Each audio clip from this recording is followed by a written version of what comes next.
invitarles, hermanos, aquí a la primera epístola del apóstol Juan, en el capítulo 2. Quiero leer con ustedes a partir del versículo 28 hasta el capítulo 3, versículo 3.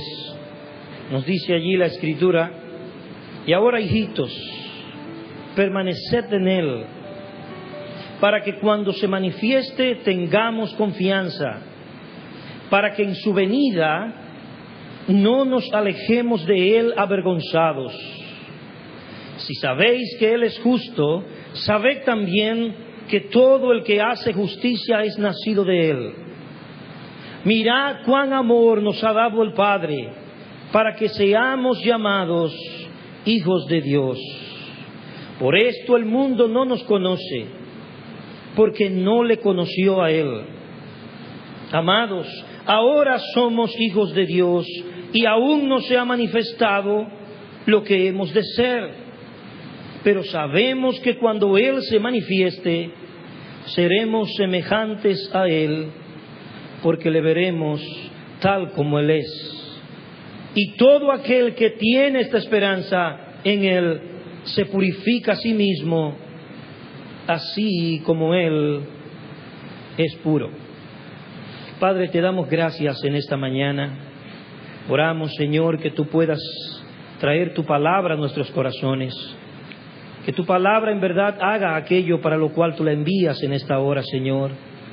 Que tu palabra alumbre nuestras vidas. Que tu palabra, oh Señor, cautive nuestras vidas. Que tu palabra nos lleve a hacer aquello que tú quieres en nosotros. Te pido, Señor, que nuestros corazones sean dóciles a tu palabra y que tú me concedas el denuedo y la gracia para poder exponerla como conviene. En el nombre de Jesús. Amén y amén. Hermanos, el Señor Jesús, antes de partir, mirando que sus discípulos estaban entristecidos con la noticia de que Él debía partir, les consoló y le animó y le alentó con unas palabras que se encuentran en el libro de Juan. Allí Él les dijo a sus discípulos: no se turbe vuestro corazón, creéis en Dios, creed también en mí. En la casa de mi Padre hay muchas moradas.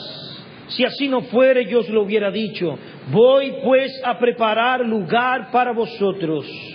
Y si me fuere y os preparare lugar, vendré otra vez y os tomaré a mí mismo, para que donde yo estoy, vosotros también estéis. El punto principal de estos textos no es ni son las moradas que Él va a preparar para nosotros, sino el lugar que nos va a conferir a su lado. Él alienta el corazón de sus discípulos al decirle que Él volverá otra vez y que volverá para llevarlo consigo, para que ellos estén con Él para siempre. Así también en el capítulo 17, el mismo Juan también nos dice que Cristo, en su momento más solemne de intimidad con su Padre, oró al Padre pidiendo lo mismo. Ya no a sus discípulos, sino al mismo Padre. Él le ruega por esto que antes había dicho a sus discípulos: Padre, aquello que me has dado, quiero que donde yo estoy, también ellos estén conmigo. Es el anhelo del Señor que aquellos que son suyos estén con Él. Y aunque Él está con nosotros todos los días, porque lo ha prometido, yo estaré con vosotros todos los días hasta el fin del mundo o hasta el fin del siglo. Esto a lo que Él se refiere es ese encuentro con Él en su manifestación gloriosa, donde estaremos con Él para siempre. Él ora al Padre y le dice: yo quiero que ellos estén conmigo para que vean mi gloria, para que vean mi gloria que me has dado, porque me has amado desde antes de la fundación del mundo. Y el libro de Apocalipsis, hermanos, termina preciosamente declarando la misma cosa. En el libro de Apocalipsis, el mismo Juan, que escribe la primera epístola, que escribe el Evangelio y que escribe también el libro de Apocalipsis, termina con estas expresiones. El que da testimonio de estas cosas dice: ciertamente vengo en breve. Amén. Sí, ven, Señor Jesús. Qué tremendo, hermanos míos. La venida de nuestro Señor Jesucristo es nuestra esperanza mayor. La venida de nuestro Señor Jesucristo consuela nuestros corazones. Como nos enseña Juan en la primera epístola que acabamos de leer, hay tres cosas más que hace esa esperanza gloriosa de encontrarnos con Él en aquel día. La primera de ellas la encontramos en los versículos 28 y 29. La esperanza de encontrarnos con Él, la esperanza de su venida, es aquella que sustenta nuestra fe. Sustenta nuestra fe y nos hace permanecer en Él. Noten que el texto nos enseña de una manera imperativa, permaneced en Él. El versículo 27, Juan le ha declarado a sus discípulos que la unción que Él nos ha dado, es decir, su Espíritu Santo, nos enseña a permanecer en Él. Pero en el versículo 28, Él nos da un mandato y nos dice: hijitos, permanezcan en Él, permaneced en Él. Hermanos, esta permanencia en Él es la evidencia, pero también es el más grande desafío de los creyentes. Es la evidencia de la genuinidad de nuestra fe. El no permanecer en Él, nos enseña Juan, declara que en realidad nunca fuimos suyos. Él contrasta a aquellos que permanecen con aquellos que no permanecen. Hablándonos del espíritu del anticristo, nos dicen en el versículo 18 y 19, salieron de nosotros, hablando de los falsos maestros, pero no eran de nosotros, porque si hubiesen sido de nosotros, habrían permanecido con nosotros, pero salieron. Y el que hayan salido no es una desgracia para la iglesia, sino una bendición. Y oramos hoy que otros falsos también puedan salir antes que el Señor venga. Pero Él dice, salieron de nosotros porque no eran de nosotros. Habrían permanecido con nosotros, dice Juan, si hubiesen sido de nosotros. Pero salieron para que se manifestase que no todos son de nosotros. Quiere decir que el no permanecer de estos creyentes, y en particular de estos falsos maestros, era una evidencia de que en verdad ellos no eran parte de la iglesia del Señor. Así que aquellos que permanecen, les dice Juan, pero vosotros tenéis la unción del Santo, y esa misma unción os enseña permanecer en Él. Este texto que leímos también nos enseña, hermanos, en nuestras congregaciones, en la iglesia visible del Señor, coexisten los verdaderos creyentes y aquellos que no lo son, entre los cuales hay muchos falsos maestros. Y aunque Juan dice que en aquellos días algunos falsos maestros, en nuestros días podemos hablar de muchos falsos maestros. Estos falsos vivían en medio de los verdaderos creyentes. Pero Juan nos enseña que con su salida manifestaron que no eran de nosotros. Pueden estar en medio nuestro, pero dice Juan, no son de nosotros. Y si no son de nosotros, es porque no están en Él. El apóstol Pedro, hablando de estos falsos, también nos enseñó que se levantarán en nuestros días también falsos maestros, como se levantaron en la antigüedad falsos profetas. Pedro nos dice que estos introducirán encubiertamente herejías destructoras. De una manera deliberada, de una manera intencional, ellos introducirán encubiertamente tales falsas enseñanzas. Pero lo más grave de lo que Pedro nos dice es que muchos seguirán sus disoluciones, nos dice Pedro. Y nos hace recordar cuando Pablo le dijo a Timoteo, en los postreros días vendrán muchos que enseñarán conforme a sus propias concupiscencias. y se amontonarán maestros conforme a sus propias concupiscencias, como hoy. Y por supuesto serán oídos por aquellos que tienen igual concupiscencia. Cuando hablamos de los falsos en esos días y de sus seguidores, cuando hablamos del evangelio de la prosperidad y de cuánta gente le sigue, tenemos que mirar que no solamente ellos se enseñan conforme a sus propias concupiscencias, sino que el auditorio que le aplaude también comparte la misma concupiscencia que tienen ellos. Y dice Pedro que estos serán seguidos por muchos. Pero lo más tremendo que nos enseña Pedro es que por causa de estos, nos dice Pedro, el camino de la verdad será blasfemado. Y si el camino de la verdad es blasfemado, entonces eso nos involucra a ti y a mí. Aunque no sea en nuestras iglesias que estén tales falsos maestros, si el camino de la verdad es blasfemado, donde quiera que aparezcan, me involucra a mí. Y te involucra a ti. Amén. Y es por esto que Juan no puede callar esto, y nosotros tampoco. Por el honor de nuestro Señor, por la gloria de nuestro Señor, no podemos callar esto, hermano mío. Cuando yo oigo, hermanos, se entristece mi corazón cuando yo puedo mirar, ¿sí?, que hombres que están engañando a la iglesia tienen auditorios repletos de llamados creyentes. Eso entristece mi corazón. Y tengo que decir que muchos son verdaderos creyentes, de los que están allí engañados muchas veces por un tiempo, porque no será para siempre.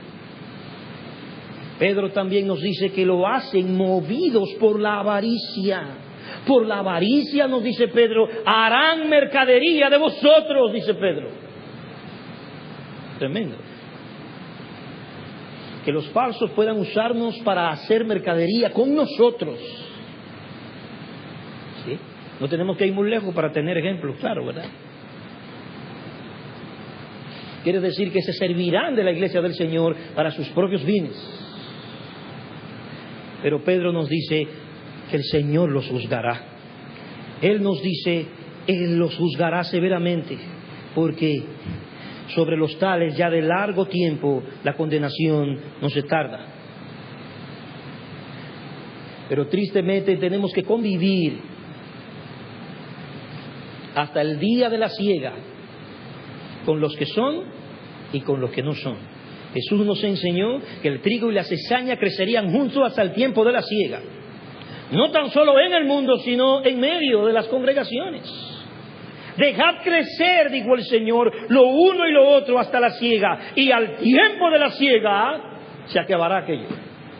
Él vendrá, nos dice el Señor, y separará lo uno de lo otro. Recogerá primero la cizaña y la atará en manojos para quemarla. Pero recogerá el trigo en su granero. Qué privilegio tenemos de ser trigo para Dios, amén. Sí. Así que, hermanos míos, este permanecer que nos habla Juan no solamente es un asunto pasivo, es una palabra que está dada en imperativo, es el gran desafío de los santos. No tan solo es una evidencia de la genuinidad de su fe, sino que también es el desafío que está sobre nosotros todos los días de nuestras vidas. La unción que se nos ha dado, el Espíritu que Él ha hecho morar en nosotros, nos declara cada día, permaneced en Él. A pesar de las tribulaciones, a pesar de las presiones de la vida, a pesar de las muchas dificultades, el mandamiento está ahí, permaneced en Él. Amén. Esto es lo que nos dice. Y si hay un mandamiento, aquellos que somos suyos debemos anhelar con todo el corazón que ese mandamiento sea una realidad en nuestras vidas. Sí, Señor, yo quiero permanecer en ti. No es algo, hermanos míos, que se va a dar automáticamente en nosotros, sino que es algo en lo que tenemos que ocuparnos, dice Juan. Tenemos que ocuparnos en esto. Tenemos que anhelar con toda nuestra fuerza encontrarnos unidos a Él, asidos de Él, hasta el día de su manifestación. La esperanza de verle, nos dice Juan, al considerar, hermanos, el día glorioso en que le veremos tal como Él es, el día en que le veremos cara a cara.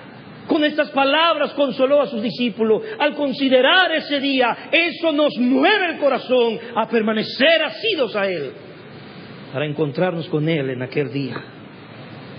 Nos lleva a permanecer en la verdad a pesar de la proliferación de los falsos. Nos lleva a permanecer en Él a pesar de las muchas aflicciones de la vida. Él nos da un mandato: permanecer en Él. Y por supuesto es un mandato que, como todos los otros mandatos, podemos obedecer por la gracia que se nos ha sido dada en Él. Esa misma gracia que nos ha salvado nos capacita para andar en obediencia. Amén. Caminar en aquello que es su voluntad.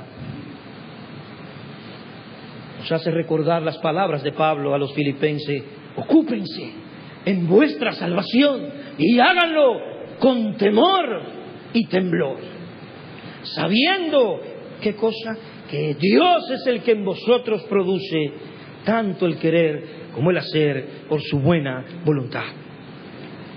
Noten, hermanos, qué aliento. Solo aquellos que permanecen hasta el fin les recibirán con confianza. Los demás tendrán que apartarse de Él, avergonzados, dice el versículo 28. Pero aquellos que han permanecido en Él por esa misma gracia, le recibirán con gran alegría, con gran gozo. En aquel día oirán la voz de su Señor, que les dirá: venid, benditos de mi Padre, heredad el reino preparados para vosotros. Tremendo. Todos los demás se alejarán de Él con vergüenza. Todos aquellos que tuvieron apariencia, pero que en verdad no eran verdaderos creyentes. Todos aquellos que profesaron una fe que nunca poseyeron, en aquel día tendrán que alejarse de Él, avergonzados. Pero noten que Juan nos dice que este permanecer es evidenciado con un estilo de vida piadoso, justo, con un estilo de vida en justicia. Nos dice el versículo 29, si sabéis que Él es justo, sabed también que todo el que hace justicia es nacido de Él. Sí. Si los que son nacidos de Él son aquellos que permanecerán, los que permanecerán también son aquellos que andan en justicia. Y si no andan en justicia, entonces no han nacido de Él. Y si no han nacido de Él, no hay manera de que puedan permanecer. Pero Él dice que este es un andar en justicia. Esto es una característica de ellos. Serán encontrados andando en justicia. La palabra justicia define aquello que es recto, aquellos que se conforma al carácter de Dios, aquello que se conforma a su palabra. Ellos no tan solo pueden hablar de justicia, enseñar de justicia como los fariseos. No, ellos hacen justicia. Noten versículo 29, hacen justicia, caminan en justicia de una manera habitual. La iglesia del Señor, Juan la miró en el libro de Apocalipsis, y en el capítulo 19, cuando nos habla de la boda del Cordero, Él vio a la iglesia vestida de lino fino, y nos dice: ella se le ha concedido que se vista de lino fino, limpio y resplandeciente, porque el lino fino es las acciones justas de los santos. Así que los santos tienen acciones justas. ¿Y por qué tienen acciones justas los santos? Tienen acciones justas porque han sido engendrados de un Padre que es justo. Han nacido de Dios. En consecuencia, los tales tienen acciones justas. A ellos se le ha dado la naturaleza del Padre justo. En consecuencia, modelan esa justicia en su vida. Pero no solamente tienen esa justicia, sino que también son llamados a crecer en esa justicia cada día. ¿Cuántos anhelan crecer en esa justicia? Cada día.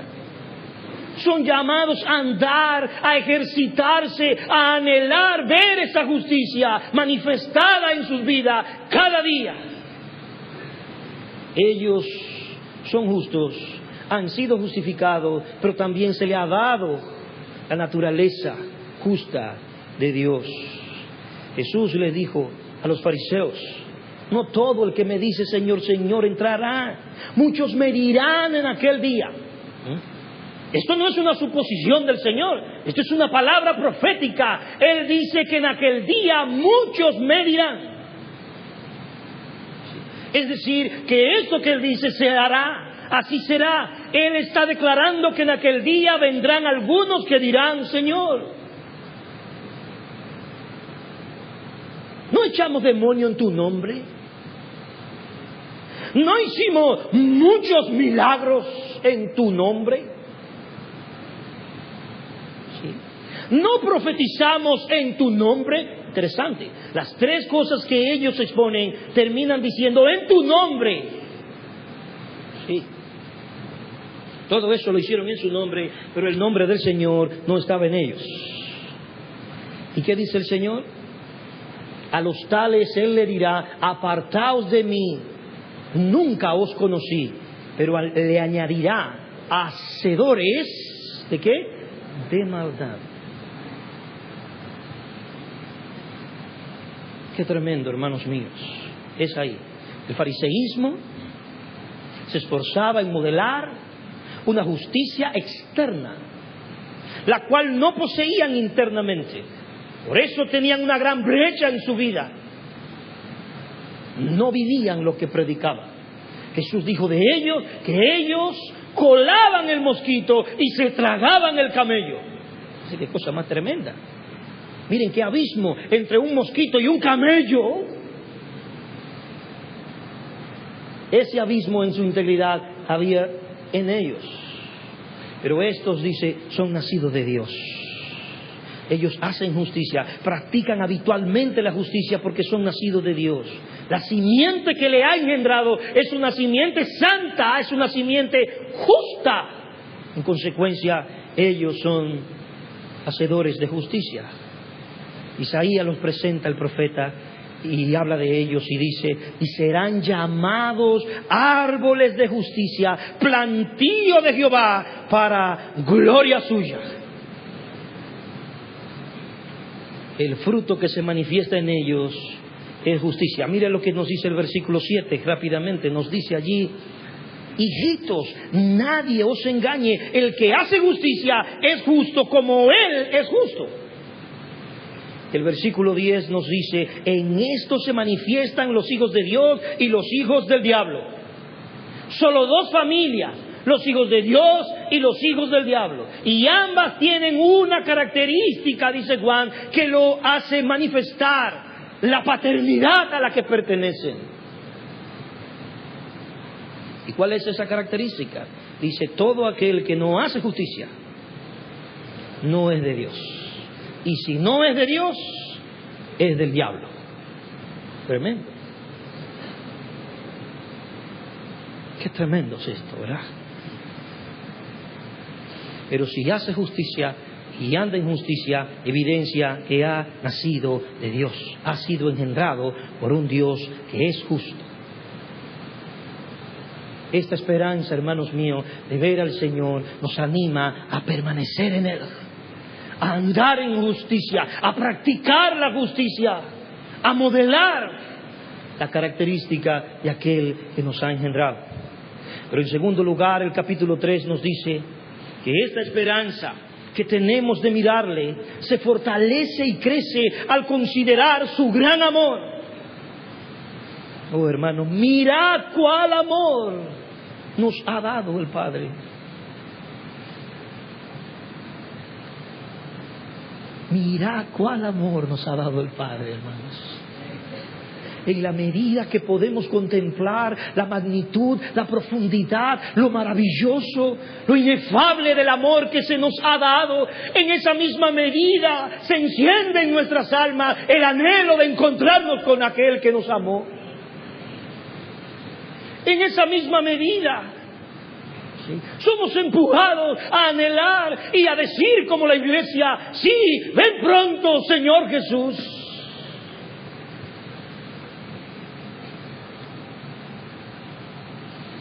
Oh, hermanos, pero ese amor, dice Juan, mirad cuál amor. Aunque todos los santos somos y hemos sido bendecidos con este amor que se nos ha dado, no todos lo podemos entender de la misma manera. No todo lo hemos experimentado con la misma intensidad. No todo lo hemos gustado de la misma magnitud. Por eso Pablo ora por los efesios, para que sean capaces de comprender con todos los santos cuál sea la anchura, la longitud, la profundidad y la altura, y de conocer el amor de Cristo, que excede, dice Pablo, a todo conocimiento. ¿Cuántos anhelan esto, hermanos míos? Pablo ora: yo quiero que ustedes puedan mirar esto, y que lo puedan mirar no de una manera intelectual, sino experimental, que puedan gustar del amor de Dios, para que puedan decir como el salmista: gustad y ve cuán bueno es el Señor. Dichoso el hombre que confía en Él. Mirad qué glorioso, qué extraordinario, qué maravilloso es este amor. Hermano, ¿cómo estaba tú y cómo estaba yo antes de que nos encontráramos con Él? Sin Cristo, ajenos a sus promesas, sin esperanza, sin Dios en el mundo. Pero ahora Él nos ha dado su amor, nos ha dado su amor como un don, el cual no se nos será quitado jamás. Y dice Juan, y ese amor se manifiesta de tal manera que nos ha dado el privilegio de que llevemos el título de ser llamados hijos de Dios. Sí. Pero en la Biblia de las Américas, aquellos que lo tienen, declara como las más antiguas versiones: y lo somos. No solo dice, nos ha dado el privilegio, nos ha dado ese gran privilegio de ser llamados hijos de Dios, sino que Juan añade: y lo somos. Como diciendo, no solo nos ha dado el privilegio de que nos llamemos así, sino que en verdad somos sus hijos, porque Él nos ha engendrado y nos ha hecho nacer de Él. Esto no es para maravillarnos, hermanos míos. Él pudo salvarnos sin hacernos sus hijos, pero nos hizo sus hijos, y al hacernos sus hijos también nos hizo coherederos juntamente con Él. Nos ha hecho sus hijos, en verdad lo somos. No nos ha adoptado como nosotros podamos adoptar a alguien sencillamente y decirle: lleva mi nombre, desde ahora serás llamado mi hijo, pero en verdad no lo es. Él lo sabe, y yo también, pero le doy esa. Pero esto no es con nosotros. La paternidad espiritual es verdadera. Hemos nacido de Dios verdaderamente, porque hemos sido engendrados por el Espíritu Santo que nos ha dado y por su palabra. Pero Él nos dice, no solo nos ha dado eso, por eso el mundo no nos conoce. Como no le conoció a Él, tampoco nos conoce a nosotros como lo que en verdad somos, hijos de Dios. El mundo nos conoce como religiosos. Lo que Él ha hecho en nuestras vidas se lo atribuyen a la religión a la que pertenecemos. ¿No es así, hermano? ¿No nos dice? La gente del mundo nos dice: mira lo que ha hecho esa iglesia por ti, lo que ha hecho su religión. Él ahora es religioso. Pero no nos encontramos con nadie que nos diga: en verdad tú eres un hijo de Dios. Como tampoco le conocieron a Él. Pero no solo nos ha dado este privilegio, sino que además, hermanos, dice Juan, ha reservado para el final lo mejor, que seamos conformados cabalmente a la imagen de su Hijo. Mire lo que nos dice verso 2. Amado, ahora somos hijos de Dios y aún no se ha manifestado lo que hemos de ser, como si fuera poco lo que nos ha dado hoy. Bendito el nombre del Señor. Pero dice Juan, pero una cosa sabemos, y es que cuando Él se manifieste, seremos semejantes a Él. Hermano, esto solamente es para caer postrado delante del Señor. Seremos semejantes a Él. Señor, ¿hasta dónde vas a llegar? ¿Sí? Ya esto es una locura. Sí. No solo que seamos sus hijos, sino que nos parezcamos a aquel del cual Él dijo, este es mi Hijo amado, en el cual mi alma se complace. Este es el fin de la redención, es la gran meta de la redención, que seamos hechos conformes a la imagen de su Hijo. Y aunque el proceso ha comenzado, amén, en la medida en que le vemos como un espejo oscuramente, vamos siendo transformados de gloria en gloria, como en la misma imagen. Pero dice Juan, pero cuando Él se manifieste, cuando le veamos cara a cara, seremos totalmente hechos a la imagen suya. Hermano, ¿no es esto amor, hermanos míos? Por supuesto no quiere decir esto que el que seamos hechos a la imagen de Cristo quiere decir que cuando Él se manifieste, todos nosotros nos vamos a parecer a Cristo físicamente. No, solo va a haber un Cristo, solo hay un Cristo y solo habrá un Cristo para siempre. Pero el carácter suyo será formado perfectamente en nosotros.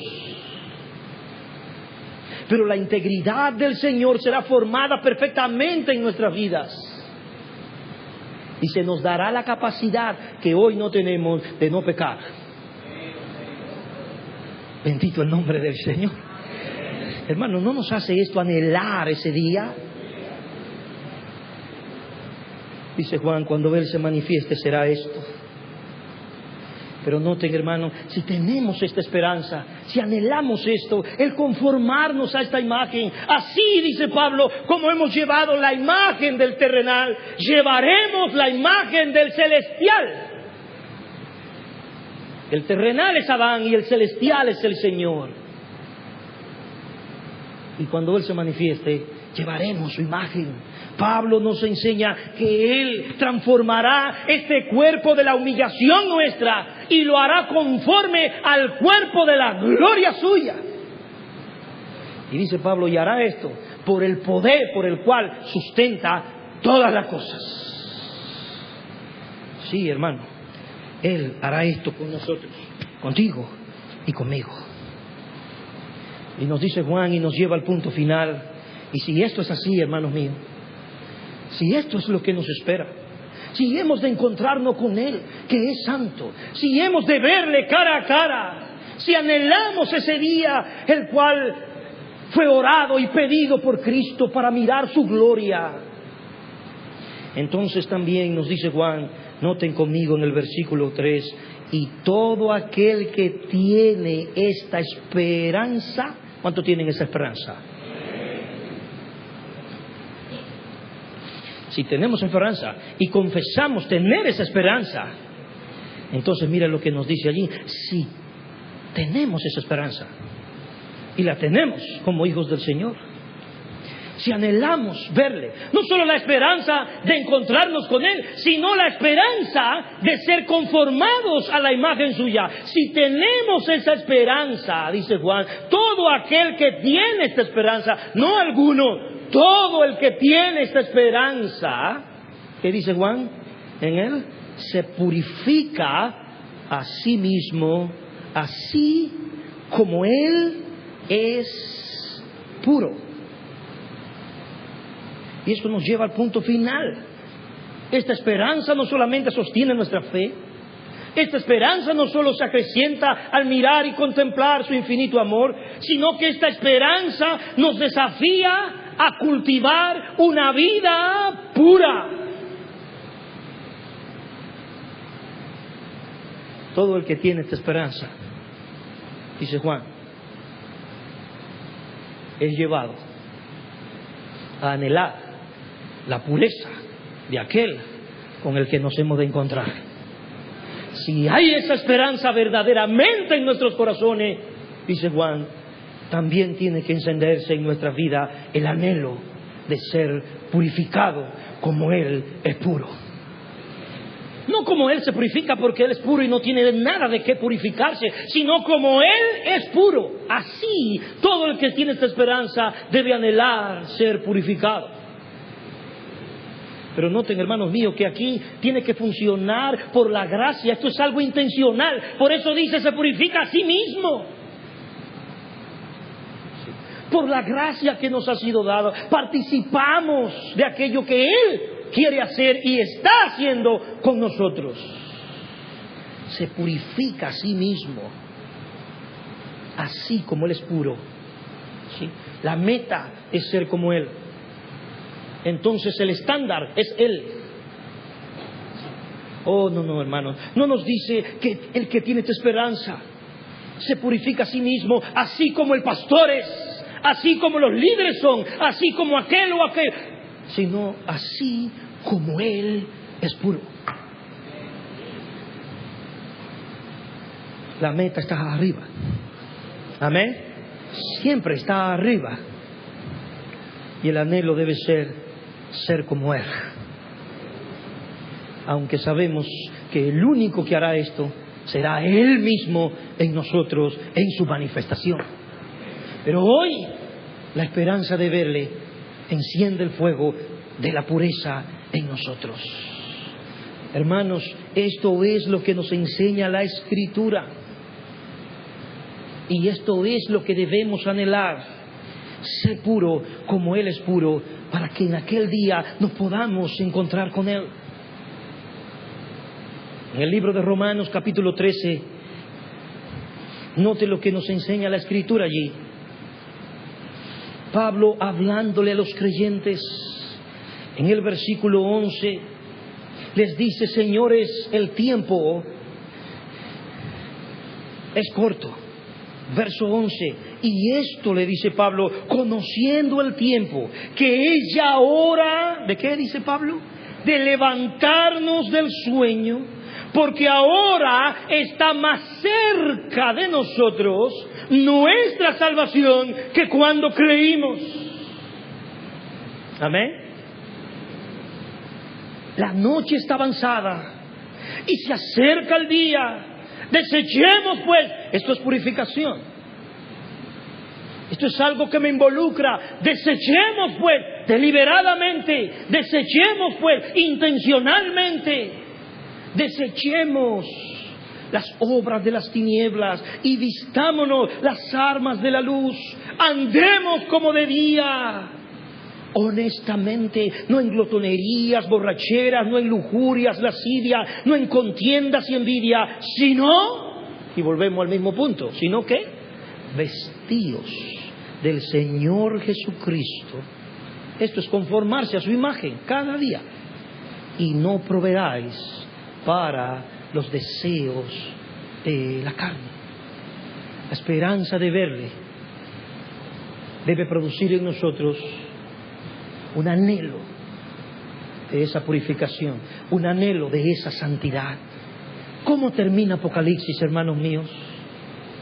Ponte de pie y mira cómo termina Apocalipsis conmigo. Capítulo 22.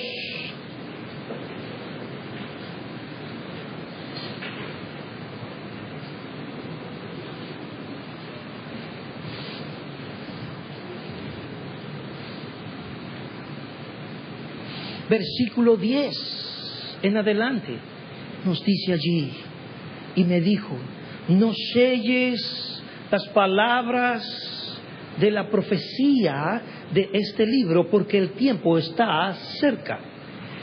Noten, ¿dónde entra? El que es injusto, sea injusto todavía, y el que es inmundo, sea inmundo todavía. Pero el que es justo, ¿qué dice allí? Practique la justicia todavía, y el que es santo santifíquese todavía. He aquí, yo vengo pronto y mi galardón conmigo para recompensar a cada uno según sea su obra. Yo soy el alfa y la omega, el principio y el fin, el primero y el último. Bienaventurados los que lavan sus ropas para tener derecho al árbol de la vida y para entrar por las puertas en la ciudad. Mas los perros estarán fuera, y los hechiceros, los fornicarios, los homicidas, los idólatras y todo aquel que ama y hace mentira. Yo, Jesús, he enviado mi ángel para daros testimonio de estas cosas en las iglesias. Yo soy la raíz y el linaje de David, la estrella resplandeciente de la mañana. Y el espíritu y la esposa, ¿cómo dicen? Ven. Y el que oye, diga, ven. Y el que tiene sed, venga. Y el que quiera, tome del agua de la vida gratuitamente. Verso 20. El que da testimonio de estas cosas dice: ciertamente vengo en breve. Amén. Sí, ven, Señor Jesús.